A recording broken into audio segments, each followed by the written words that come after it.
Subscribe कीजिए दोस्तों हमारे चैनल को। नोटिफिकेशन पाने के लिए बेल आइकन को प्रेस कीजिए। गुड मॉर्निंग बच्चों। आज हम हिंदी में पद्य भाग को प्रारंभ करने जा रहे हैं। पद्य भाग से पहले हमने हिंदी में कवि परिचय को पढ़ा था। जैसे कि मैं आपको बता चुका हूं कि गत 3-4 सालों के पेपर्स में हमने देखा कि पद्य भाग के कवि परिचय को भी पूछा जाता है। पहले ये पूछा नहीं जाता था, लेकिन अब लगभग ये 3 नंबर का मैटर है जो हमें एग्जाम में आता है।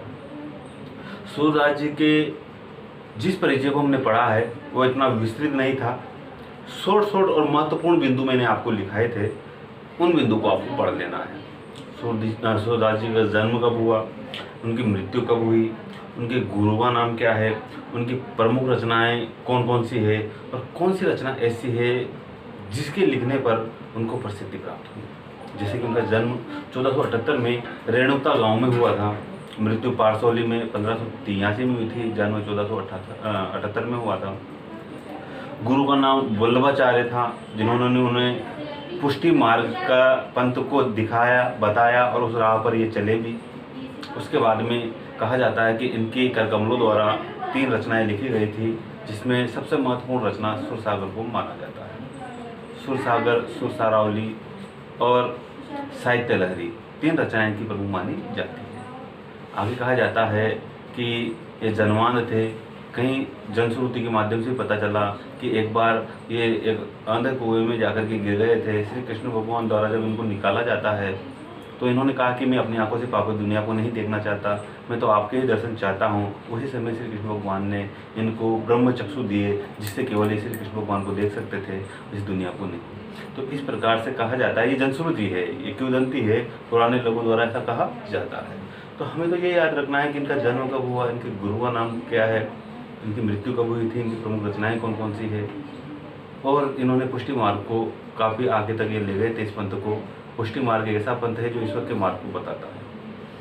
सूरदास जी ने बंद आंखों से जो वर्णन किया है माँ और पुत्र का, और छोटे बच्चे के खेल कूद का जो वर्णन किया है, श्री कृष्ण भगवान जब बाल कृष्ण लीलाएं उन्होंने की थी, जो क्रीड़ाएं उन्होंने की थी, जो बंद आंखों से उन्होंने जो वर्णन किया, खुली आंखों से शायद कोई व्यक्ति ऐसा वर्णन नहीं कर सकता है। ये सूरदास जी ही है जिन्होंने बताया है कि वात्सल्य किसे कहा जाता है, माँ का प्रेम पुत्र के प्रति कैसा रहता है। जैसे कि मैंने आपको बताया था कि यशोदा हरि पाल में जो लावे, हलरावे मलहावे, जो ईश्वर कछु गावे, मेरे लाल को क्यों ना आवे निंदरिया, तो क्यों ना आवे सुनावे। यानी देखो, माँ प्यार में इतनी अंधी हो जाती है कि बच्चे को सोने के लिए नहीं कर रही, बल्कि नींद को बुला रही है कि तू आकर के इसे सुला दे।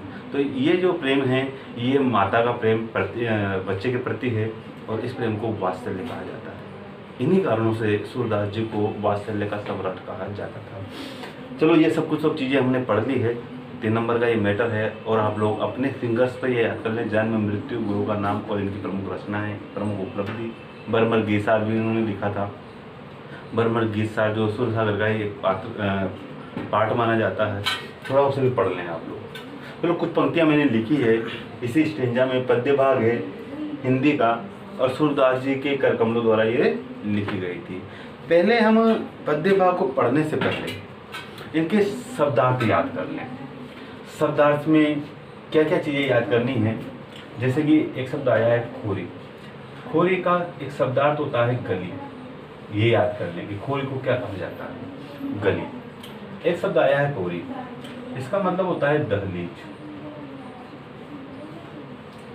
इस शब्द को भी याद कर लेना है। एक तो है गली, एक है दहलीज। दूसरा है कि यहाँ रसिक का मतलब क्या होता है, वाचा, ज्यादा बातें करने वाला, रस वाली बातें करने वाला।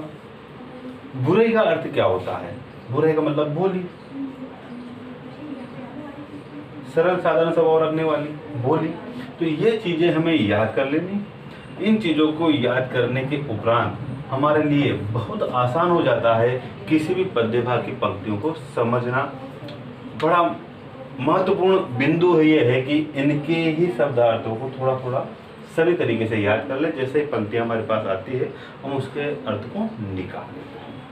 चलो इन पंक्तियों में जो पहली पंक्ति से लेकर के अंत की पंक्ति तक मैं आपको बता दूं कि इसमें बताया गया है कि श्री कृष्ण भगवान और राधिका का जो प्रथम मिलन होता है ये उसी का वर्णन है। तो आप ये लिखें, सबसे पहले तो हम लोगों को 3 चीजें लिखनी होती हैं। एक तो होता है सप्रसंग, ठीक है, दूसरा होता है व्याख्या, और तीसरी चीज जो हमारे सामने होती है वो होता है विशेष। तीनों चीजों को लिखना होता है।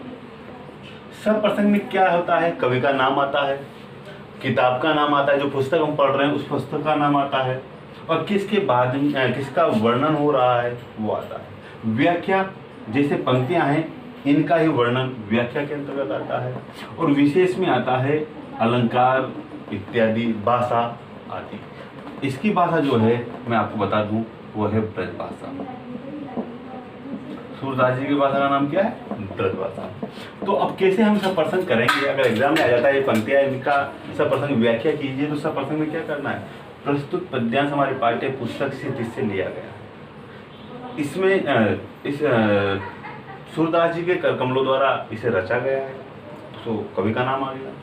फिर अंतिम रूप हम इसे ये इस प्रकार से देंगे कि निम्नांकित पंक्तियों में, निम्नांकित पद्यांश में श्री कृष्ण और राधिका जी का जो प्रथम मिलन है उसका वृत्तांत का वर्णन किया गया। ये हो गया सप्रसंग, कवि का नाम, पुस्तक का नाम और किसका वर्णन इसमें किया गया है, ये सप्रसंग कहते हैं। पहला वर्णन क्या था, देखना कि श्याम बूझत, बूझत यानी होता है पूछना। श्याम ने पूछा कौन तो गोरी, कि राधिका जी से कि गोरी तुम कौन हो। कौन यानी कौन, तुम यानी तुम, गोरी यानी कौन। श्याम, श्याम यानी कृष्ण, बूझत यानी पूछते। श्याम यानी कृष्ण राधिका जी से पूछते हैं कि हे गोरी बताओ तुम कौन हो, ये उन्होंने कहा। बूझत यानी पूछते हैं, याद रखना।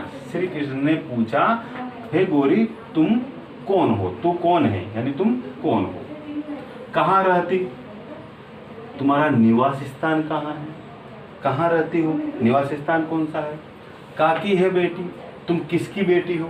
तो वो बड़ा अर्थ इसमें से निकल रहा है, इतना ज़्यादा दिमाग लगाने की आवश्यकता इसमें है नहीं। श्री कृष्ण पूछते हैं कि गोरी तुम कौन हो, कहाँ रहती, कहाँ तुम रहती हो, काकी है बेटी, तुम किसकी पुत्री हो, देखे न कबहू ब्रजखोरी। श्री कृष्ण ने कहा कि ब्रज की गलियों में, खोरी यानी होता है गली, कि ब्रज की गलियों में कभी तो तुम्हें देखा ही नहीं था। काहे को हम ब्रज तन आओती, प्रति उत्तर में अब राधिका जी बोली, यहाँ से राधिका जी बोली, यहाँ से तो श्री कृष्ण बोल रहे थे।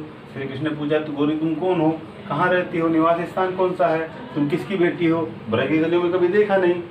प्रति उत्तर में राधिका जी ने कहा काहे को हम ब्रज तन आओती, हम ब्रज के समीप ही क्यों आएंगे, ये कहा राधिका जी ने। प्रति उत्तर में श्री कृष्ण से कहा कि हम ब्रज के समीप कभी आए भी नहीं, खेलत रहती अपनी कोरी, कोरी यानी क्या होता है दहलीज, हम तो हमारे ही दहलीज पे खेला करते थे, हम आपके ब्रज में क्यों आएंगे, उसके समीप क्यों आएंगे, ये कहा।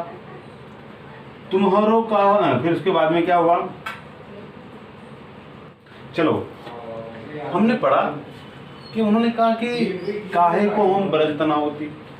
प्रति उत्तर में राधिका जी ने कहा कि क्यों हम ब्रज के समीप आएंगे, खेलत रहते अपनी कोई, हम तो हमारे ही दहलीज पर खेला करते हैं, ये प्रति उत्तर में राधिका जी ने कहा। सुनत रहत सर्वननी नंद डोटा, डोटा का मतलब होता है पुत्र, डोटा पुत्र याद करते हैं, सर्वननी कानों से, इसका मतलब होता है कानों से। प्रत्युत्तर में राधिका जी ने कहा कि हमने हमारे कानों से सुना था कि नंद का कोई पुत्र है। नंद के पुत्र कौन थे, श्री कृष्ण। कि सुनत रहती सर्वननी नंदोटा, हमने सुना था कि कोई श्री कृष्ण का पुत्र है, करत फिरत माखन दधी चोरी, दधी होता है दही, कि वो माखन दही की चोरी करता फिरता।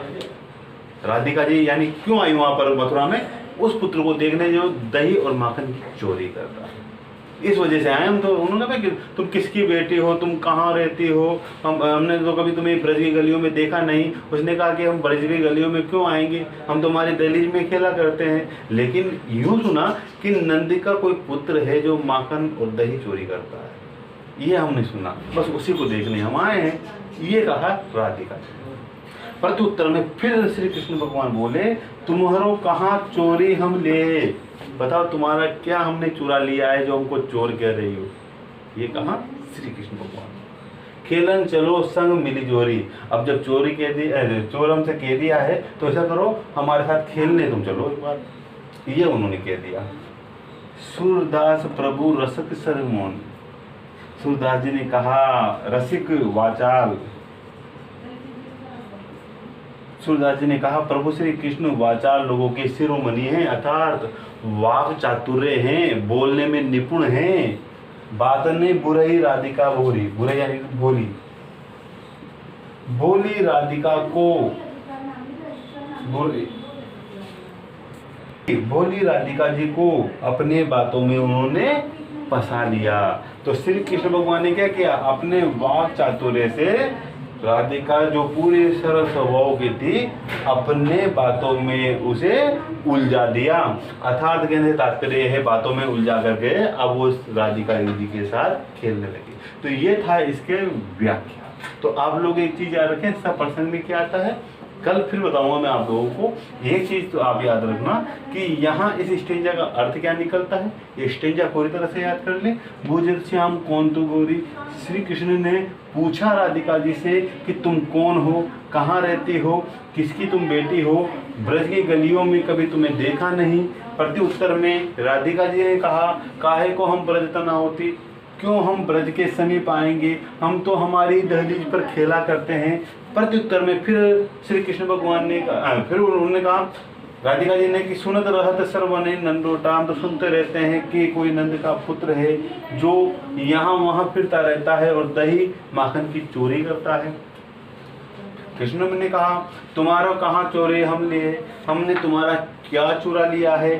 खेलन चलो संग मिली जोरी, हमारे साथ रह करके मिल करके खेलने चलो। और भोली राधिका को अपने बातों में उन्होंने उलझा लिया, बुरा यानी उलझा लेना, ठीक है। सूरदास जी कहते हैं क्योंकि वो वाचाल शिरोमणि है, अर्थात बोलने में निपुण है। इसी बोलने के निपुणता के कारण वो दूसरों को अपनी बातों में उलझा लेते हैं। यही उन्होंने राधिका जी